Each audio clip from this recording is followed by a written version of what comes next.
Good evening, dear children. So, next our topic is force on a moving charge in a uniform magnetic field. So, you have studied the expression for force on a charge placed in an electric field, and the expression is what is that? F is equal to QE, isn't it? F is equal to QE. Now, what about the expression for force on a moving charge in a uniform magnetic field? That is what we are going to find first. For that, I am considering a magnetic field, uniform magnetic field, which can be represented as parallel lines.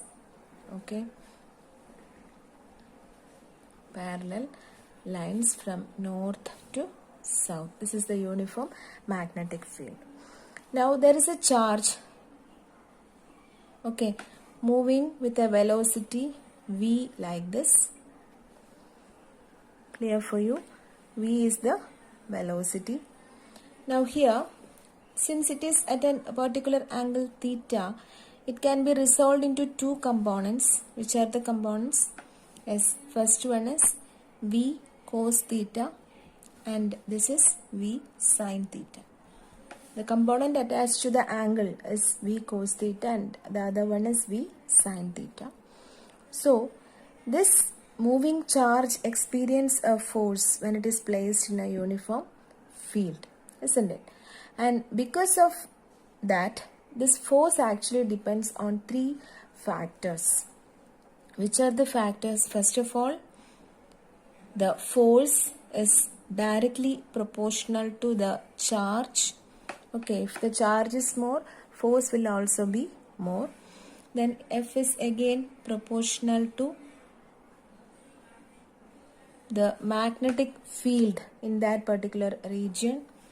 Then F is again proportional to the sine component of velocity. F is proportional to the sine component of velocity. So combining these, you will get F proportional to QVB sine theta. QVB sine theta. Okay. Or you can write it as Q into V cross B. Q into V cross B. So this is actually the expression for the force experienced by a charge placed in a uniform magnetic field. Now, when this particular charge enters into a magnetic field, what about the motion, or how does it move in a uniform magnetic field? Okay, will it move linearly, or is there any circular motion or any other type of motion? The type of motion we have to study. So for that we can consider a magnetic field. Okay, and so before moving to that, a few more points. That is mainly the force depends upon three factors, which are the charge Q, velocity V and magnetic field B. Okay, since it is sine theta, you know, if the theta become 0 or 180, F is equal to 0. That means the magnetic force experienced will be 0 if the angle between them is how much? Is 0 or 180 degree. That is parallel to the magnetic field or anti-parallel to the magnetic field. This force experienced is 0. And it will be maximum when theta is 90 degree. Clear for you? Theta is, that is the angle between the velocity component and the magnetic field is 90 degree, means maximum value of force is experienced. Okay. Also, if the charge is at rest, that means if it is not moving, it has no velocity component. So again force equal to 0. So this is applicable in the case of moving charges. So force on a moving charge is Q into V cross B. Understood? Now, this force acting on a charged particle moving with velocity V through a magnetic field is always perpendicular to V and B. Okay, this force is always perpendicular to the velocity component as well as the magnetic field that you have studied, like the three cases in a Fleming's left hand rule, where this is the force experience, this is the magnetic field, and the third one will give you the direction of current, that is movement of charge, then velocity or the force experienced, and also the magnetic field. Okay, so always this force, then velocity component, that is the motion of the charge. Okay, and also then the magnetic field, these three are perpendicular to each other. Okay, so I told that there are two components for velocity, like the cos theta component and also the sin theta component. So when a charge enters into a magnetic field, with the help of this v cos theta component, it can move with a constant velocity in the linear direction. Okay, that is in the direction of B. That means if you are considering a magnetic field like this, this is in the, this v cos theta component is in the direction of B. So a charge can move with constant velocity in the direction of B. But the component v sin theta is in a direction perpendicular to B, isn't it? And this v sin theta makes the particle move in a circular path. Understood? So along with this linear motion, there is a circular path also. So when these two gets combined, that is this v cos theta, because of v cos theta as well as v sin theta, there is a combined motion in the motion of a charged particle. So it will turn into a helix. That is because of the two motions, the path of the particle is a helix. Helix means, you know, in this way. Okay, so this is the motion or the type of motion possessed by a charged particle when it enters into a magnetic field. Clear for you? Now since it is having a circular path, you have to mention the radius of the circular path. So for that you can write the expression as radius. How can you write the expression? As before finding the radius, you know about centripetal force, isn't it? A force which helps a body to maintain the circular motion is called the centripetal force. So this centripetal force is actually provided by the magnetic force here. The centripetal force required for the circular motion is provided by the magnetic force. So normally we will equate this frictional force and centripetal force in the case of banging of rods, then gravitational force and centripetal force for the movement of earth around sun, so and so, isn't it? Likewise here the circular motion is provided by the necessary magnetic force here. So centripetal force, the expression is mv squared by r, and this mv squared by r is equal to QVB, isn't it? QVB, and we will consider the perpendicular component of the V. Okay, you can write it as perpendicular component. This is the parallel component of B because it is along the direction of B, and this is along the perpendicular to the direction of B. Clear? So mv square by r equal to QV perpendicular B, and from this what is the expression for R? R is mv squared by QVB. mv squared by QVB. So what is the expression? As it is mv by QB. So this is the expression for radius of the circular path. M is the mass of the charged particle and R is the radius of the circular path. Okay. Now, in terms of kinetic energy, the equation can be changed because you know kinetic energy and momentum is related by an expression P is equal to root of 2mk, isn't it? 2mk. That is, in this expression you have m into v, which is momentum. You can write it as P by QB. Okay, so instead of P you can write root of 2mk. Okay, so what is the expression again? R is equal to root of 2mk divided by qb. 2mk divided by qb. So as I told, because of the horizontal component v cos theta, it is having a circular path, and it is moving in the direction of b, and because of the v sin theta component, it is having a circular path. So the combined motion will result like this, that is in a helical path for the particle. This is clear for you. Okay, also this v, then q and b are all perpendicular to each other, isn't it? Force, okay, the velocity, charge moving with the velocity v, and the force and the magnetic field are perpendicular to each other. That is why they are having a circular path. For example, suppose we have a magnetic field like this.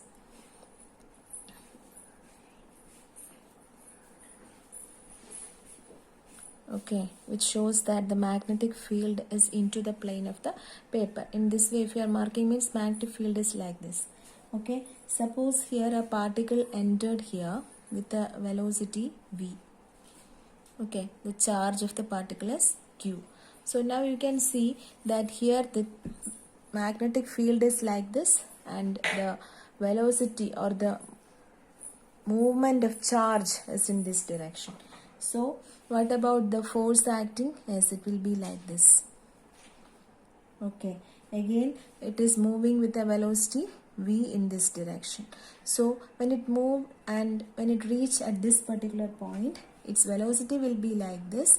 Okay, this is the charge and velocity will be like this. Again, the magnetic field in this direction. So if magnetic field is in this direction, again the force will be acting in this direction. So if you are considering the whole movement or one complete rotation, you will get a circular path.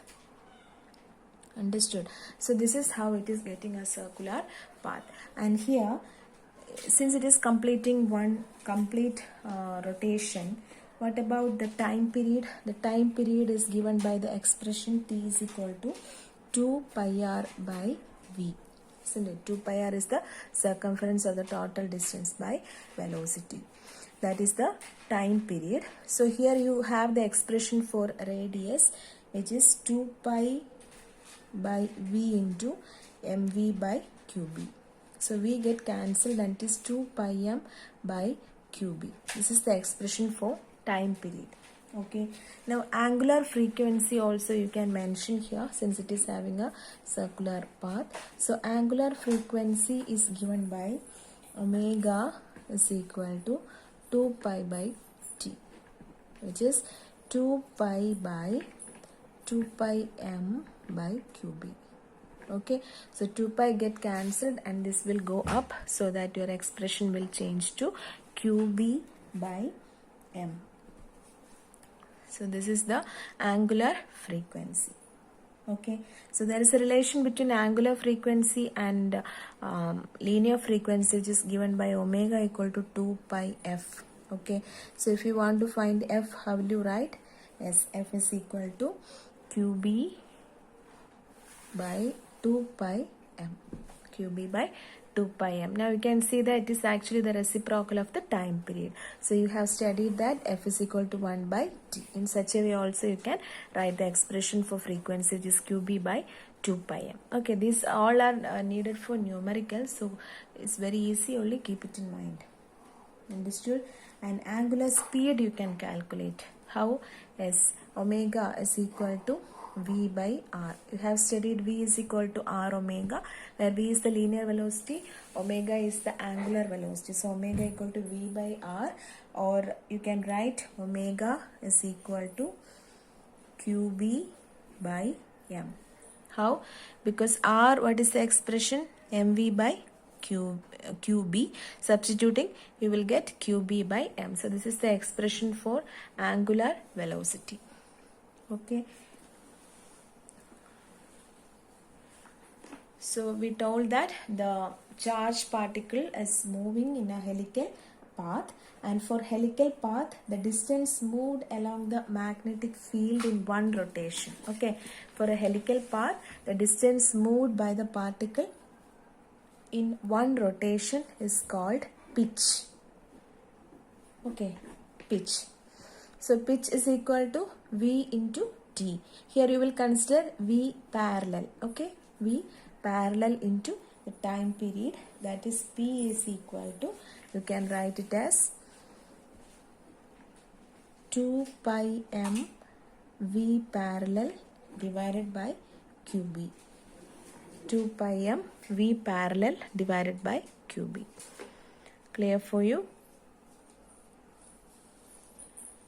Okay, so this is the motion of a charged particle in a uniform magnetic field. So first we have seen the expression for force, which is given by Q into V cross B, or you can write it as QVB sin theta.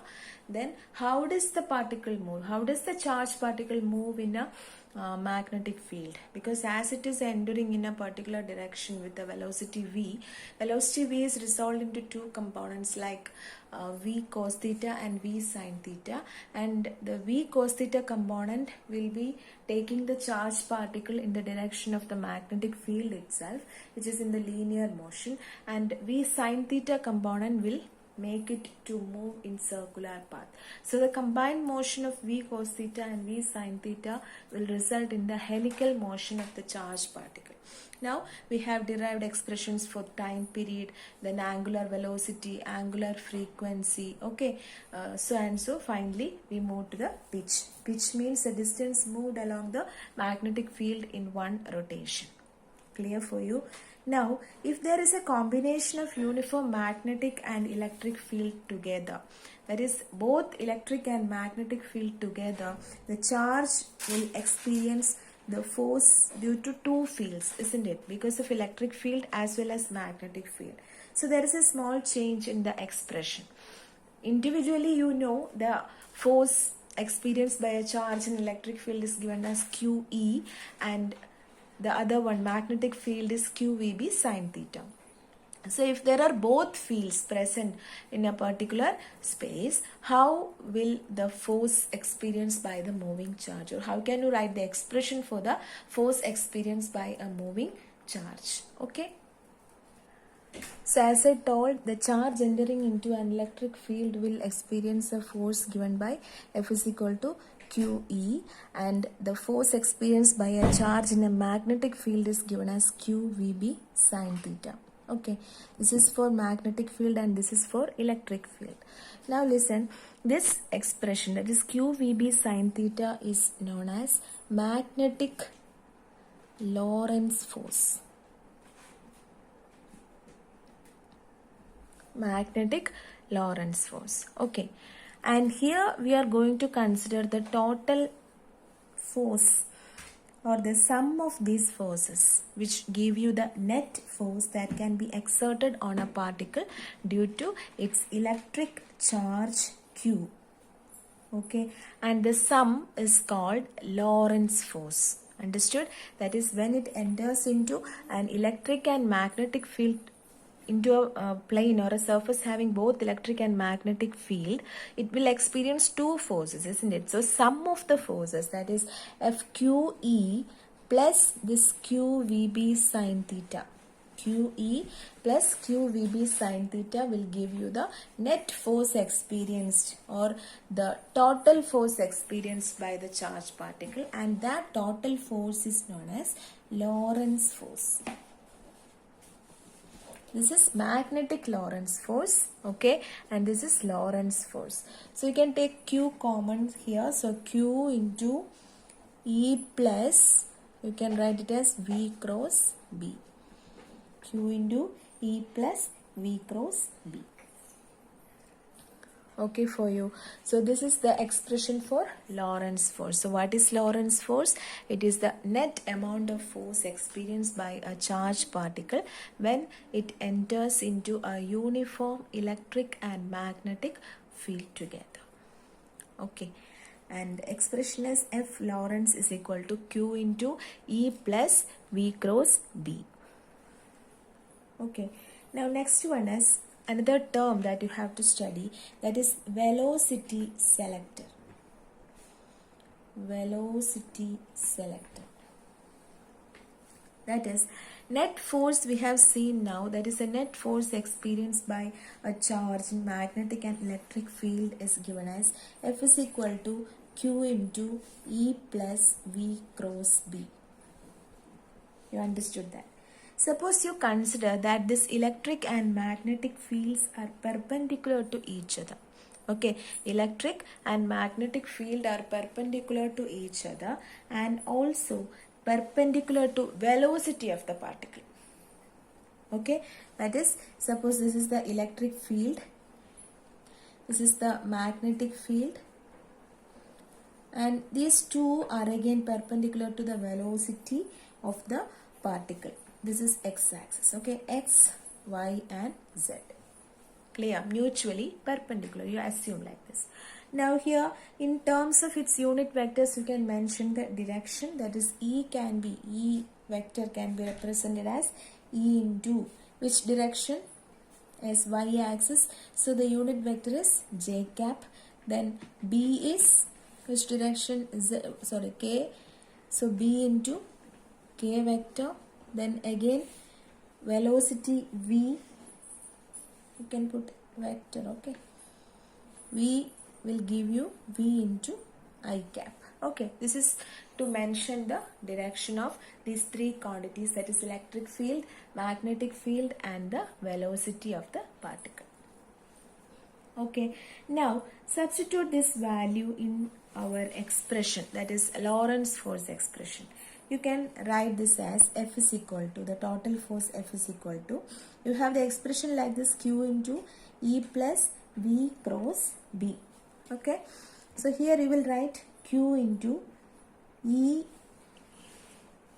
j cap, this is actually vector, plus what is V? V I cap cross B k cap. Clear? So you can open the brackets, that is Q E into j cap plus, here it is, minus Q V B into j cap. How? Yes, because you have studied I cross k, means I, j and k is there. So I cross j is k, j cross k is I, k cross I, likewise it goes, right? So if it is I cross k, what is the value? As it is minus j. Minus j. Okay, now this expression can be changed as Q into E minus VB into j cap. Q into E minus VB into j cap. Clear?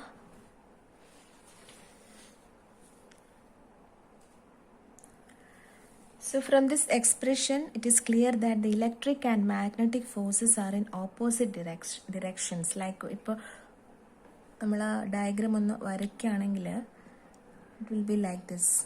Okay, as we have mentioned, this is the magnetic field, this is the electric field, and this is the velocity. Okay, direction of velocity along x-axis. And from this expression, നമുക്ക് പറയാം the direction of the force acting, here it is, if it is Fe, it will be opposite, the magnetic force will be opposite. Okay, that is, നമ്മൾ ഇതിലെ value of E and B നമ്മളൊന്ന് adjust ചെയ്യുകയാണെന്നുണ്ടെങ്കിൽ നമുക്ക് magnitudes equal ആക്കുന്ന ഒരു case വരികയാണെന്ന് വിചാരിക്കാം. In such a case, what will be the total force? Net force will be 0, isn't it? അപ്പോൾ the total force on a charge is 0, and you know, if the total force on a charge is 0, the charge will move in the field without any deflection, undeflected. Okay, അപ്പം അങ്ങനെ നടക്കണം എന്നുണ്ടെങ്കിൽ condition is E minus V B is equal to 0 and E is equal to V B ആണ്. So what is V? V is E by B. Okay, so this is a condition in which നമുക്ക് select ചെയ്തെടുക്കാൻ പറ്റും. അതായത് ഒരു charge particle, ഒരു particular വെലോസിറ്റിയിലുള്ള ഒരു charge പാർട്ടിക്കിളിനെ ഒരുപാട് മൂവ് ചെയ്തുകൊണ്ടിരിക്കുന്ന ചാർജസ്, പല സ്പീഡിൽ മൂവ് ചെയ്തുകൊണ്ടിരിക്കുന്ന ചാർജിൽ നിന്ന് നമ്മൾ സെലക്ട് ചെയ്തെടുക്കാൻ പറ്റും ഈ ഒരു ഇക്വേഷൻ സാറ്റിസ്ഫൈ ചെയ്യുകയാണെങ്കിൽ. Okay, that is when the condition is E is equal to V B. Okay, actually Q E is equal to Q V B. Okay, so E is equal to VB and V is equal to E by B. അപ്പോൾ ഇങ്ങനെ എടുക്കാൻ പറ്റും. അതായത് നമുക്ക് ഈ ഒരു condition വെച്ചുകൊണ്ട് നമുക്ക് ആവശ്യമുള്ള വെലോസിറ്റിയെ സെലക്ട് ചെയ്തെടുക്കുന്ന ആ ഒരു ഇതിനെയാണ് നമ്മൾ വെലോസിറ്റി സെലക്ടർ എന്ന് പറയുക. Okay, velocity selector. അതായത് ചില കേസസ് വരും നമുക്കിങ്ങനെ വെലോസിറ്റി, അതായത് കോൺസ്റ്റന്റ് വെലോസിറ്റിയിൽ മൂവ് ചെയ്യുന്ന കുറച്ച് ചാർജ്ഡ് പാർട്ടിക്കിൾസിനെ നമുക്കൊരു ഗ്രൂപ്പ് ഓഫ് ഇതിൽ നിന്ന് നമുക്ക് സെലക്ട് ചെയ്യണം എന്നൊരു കണ്ടീഷൻ വരികയാണെങ്കിൽ ഈ ഒരു ക്രൈറ്റീരിയ, ദാറ്റ് ഈസ് ഇയും ബിയും നമ്മുടെ വാല്യൂസ് നമ്മൾ അഡ്ജസ്റ്റ് ചെയ്ത് എടുത്തു കഴിഞ്ഞാൽ you can select that velocity. So it is known as velocity selector. Okay, so that's all about this section.